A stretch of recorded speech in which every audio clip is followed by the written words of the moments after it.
एक बहुत लंबी नदी में एक गधैया नाम का भूत रहता था। उसके बड़े बड़े दांत थे। जब वह हंसता तो उसकी आंखें बल्ब की तरह टिमटिमाने लगतीं। उसका शरीर मछली नुमा था। वह हवा में उड़ भी सकता था। वह भूत बहुत चतुरा था। उसे खाने का बहुत शौक था, इसलिए वह उल्टी सीधी हरकतें करता रहता था। उसकी एक बंदिश थी कि वह एक क्षेत्र में केवल एक ही जगह अपना बसेरा कर सकता था। यदि उसे वहां से भगा दिया गया तो वह लौटकर फिर इस क्षेत्र में नहीं जा सकता था। एक बार वह नदी में तैरता हुआ आधी रात को किनारे पर बसे एक गांव में पहुंच गया। नदी से बाहर आकर, शुक्र है कोई ढंग की जगह तो मिली, वरना इस नदी में तो मछलियों के सिवाय कोई ढंग की खाने की चीज ही नहीं है। वह खुश होकर गांव में घुसकर अपने रहने का स्थान ढूंढने लगा।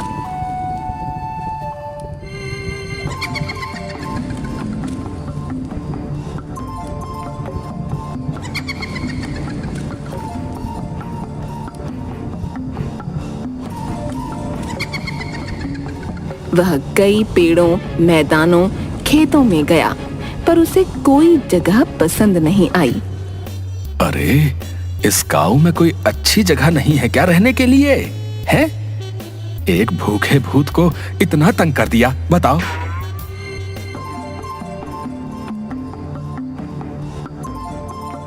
वह उड़ते हुए एक बड़े से घर के बाहर रुककर उसे देखने लगा। घर तो बहुत बड़ा है, खाने को भी अच्छा माल मिलेगा, पर चार दीवारी में मेरा दम घुट जाएगा और फिर दूसरी जगह भी मैं नहीं जा पाऊंगा। ना, इस जगह मैं नहीं रहूंगा। हाँ। कहते हुए वह खेतों की ओर बढ़ गया।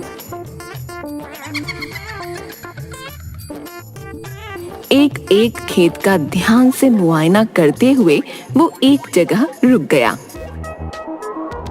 खेत में बड़ा सा पेड़ भी लगा था। सुहावनी हवा चल रही थी। गधैया ने अंगड़ाई ली, हवा में अपने हाथ फैलाए और उड़कर पेड़ के ऊपर बैठ गया। वाह वाह, इस पेड़ पर तो मैं सदियों तक आराम फरमा सकता हूँ। वह सुबह होने का इंतजार करने लगा। वो ये नहीं जानता था कि ये खेत पुट्ठा का है और हरकतों में वो उससे कम नहीं।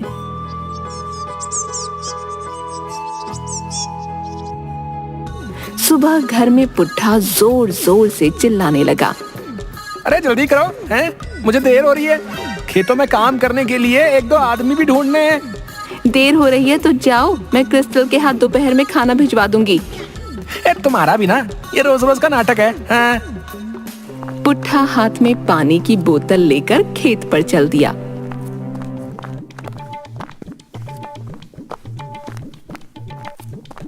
उसे आता देख खेतों में टहलता हुआ गधैया खुश होते हुए पेड़ पर जाकर बैठ गया।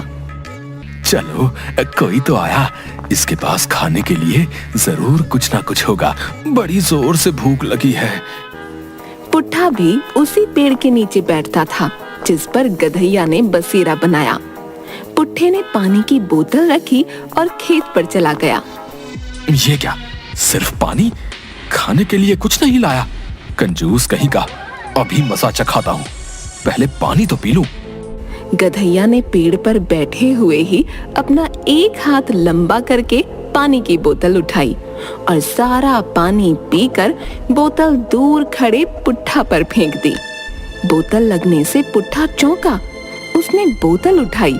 उसे कुछ समझ नहीं आया। इतनी तेज तो हवा भी नहीं चल रही है। ये बोतल यहाँ कैसे आई? और पानी गिर गया होगा। हाँ। तभी एक आदमी पुट्ठा को ढूंढते हुए आया।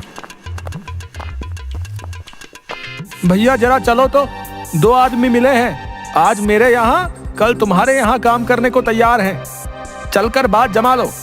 हाँ, चलो चलो चलो। पुट्ठा आदमी के साथ चला गया।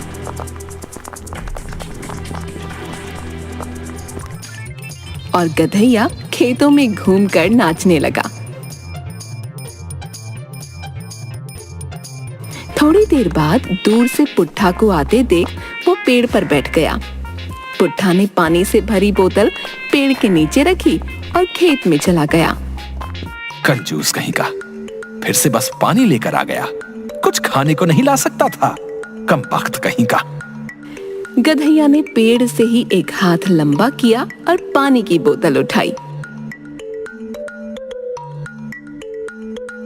सारा पानी पीकर वो फिर से बोतल पुट्ठा पर फेंकने वाला था, पर रुक गया और उसे उसकी जगह पर वापस रख दिया। तभी क्रिस्टल खाना लेकर आ गया। पापा मैं खाना लेकर आ गया हूँ, गर्मा गर्म है, जल्दी खा लो वरना ठंडा हो जाएगा। पेड़ के नीचे बैठकर पुट्ठा खाना खोलता है। गधैया ऊपर से झांककर देखने की कोशिश करता है। अरे ये क्या है, फिर से कद्दू की सब्जी? कल भी तो यही बनाई थी, ना अचार ना पापड़। पता नहीं, मुझे तो मम्मी की हर सब्जी एक जैसी लगती है। इसकी बीवी समझदार लगती है, ऐसे आदमी के लिए कद्दू ही भेजेगी। पर मेरा क्या, मुझे तो कुछ चटपटा खाने का मन हो रहा है। पुट्ठा ने एक और खाया कि वह उसके गले में अटक सा गया। उसने पानी की बोतल उठाई। अरे ये क्या यार है, 2 बार ये बोतल भर चुका हूँ, हैं? एक बूंद पानी नहीं पिया और ये फिर से खाली हो गई। लाओ पापा मैं पानी ले आता हूँ, आप आराम से खाना खाओ। सुन, हलवाई की दुकान से हम दोनों के लिए कचौड़ी भी लेता आजा। कहकर पुट्ठा खाना साइड में रखकर वहीं लेट गया। गधैया ने मौका देखकर खाना उठा लिया। छी छी छी छी छी छी, वाकई में बड़ी बेकार सब्जी बनी है। इसे इंसान तो क्या, भूत भी नहीं खा सकते। पर क्या करूं, भूखा हूं मैं भी। उसने अपनी आंखें बंद की कि जल्दी जल्दी खाना ठूंसने लगा। तभी क्रिस्टल पानी और कचौड़ियां ले आया। दोनों बाप बेटे पेड़ के नीचे कचौड़ियां लेकर बैठ गए। उधर गधैया के मुंह में पानी आने लगा। उसने पेड़ से एक छोटी टहनी तोड़कर क्रिस्टल के पास फेंकी। वह उसे उठाने के लिए उठा और पुट्ठा पानी पीने लगा। पापा मेरी कचौड़ी कहाँ गई? अरे मेरी भी कहाँ गई भाई? पापा आप इतनी जल्दी सारी खा गए, मेरे लिए कुछ तो छोड़ते। अरे बेटा मैंने नहीं खाई, मैं तो खुद भूखा हूँ। क्या पापा आप भी ना, पहले ही बता देते तो मैं ज्यादा ले आता। वह वहां से चला जाता है। पुट्ठा भी उठकर टहलने लगा।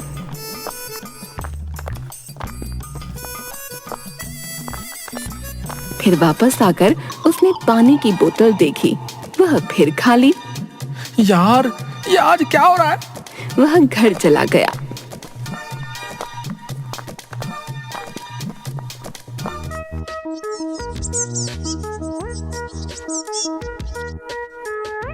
अगले दिन पुट्ठा 2 आदमियों के साथ आया।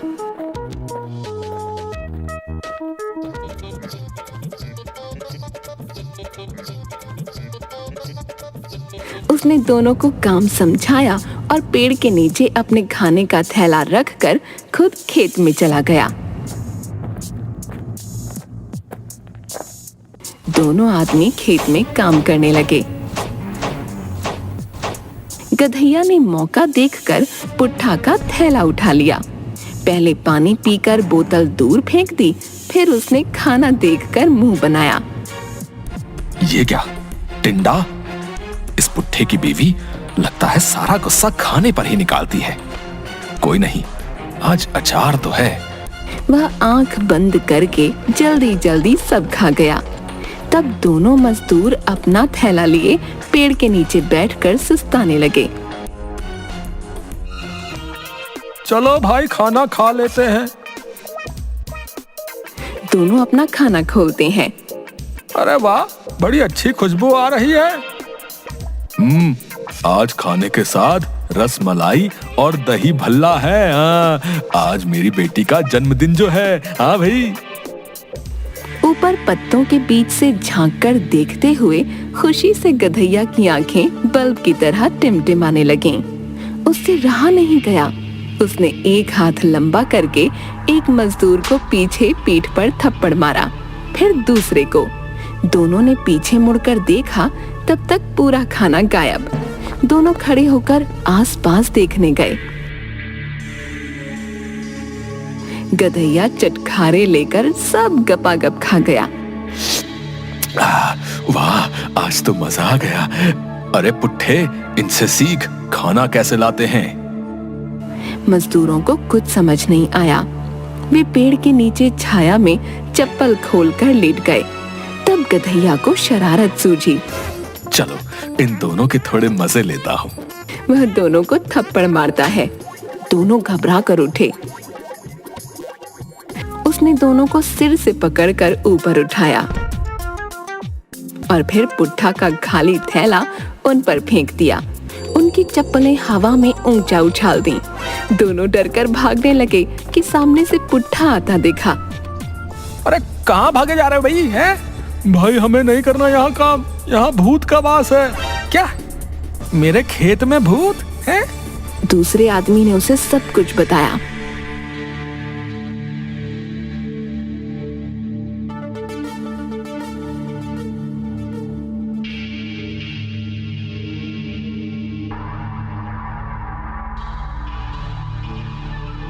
अरे नाना, गलतफहमी है, गलतफहमी। कोई नहीं है भूत वूत। ना भैया, मानो या ना मानो, उस पेड़ पर किसी भूत का वास है। हाँ भाई। दोनों मजदूर वहां से चले जाते हैं। पुट्ठा सोचने लगा कि कल उसके साथ भी पेड़ के आसपास ही अजीब घटनाएं हुई थीं।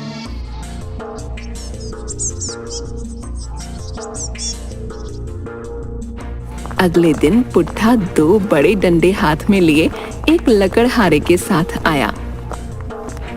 उसने पेड़ की ओर इशारा किया। भैया एक बार फिर सोच लो, हरा भरा पेड़ है। अब हाँ जी हाँ, सोच लिया है। पेड़ की देखभाल मैं बाद में कर लूंगा। लकड़हारा कुल्हाड़ी से पेड़ पर वार करने लगा। अरे ये क्या? अब मैं कैसे बचूं? इंसानों के सामने भी नहीं आ सकता।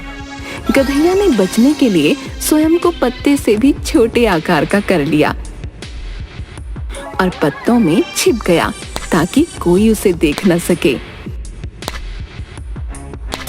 पेड़ कटने के बाद भैया अब क्या करना है? पुट्ठा ने एक डंडा उसे दिया और एक खुद पकड़ा। अरे हो जाओ शुरू।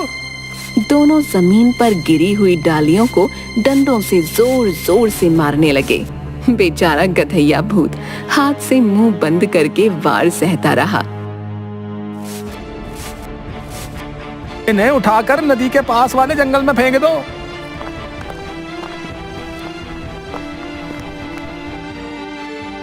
लकड़हारा सब उठाकर फेंक आया।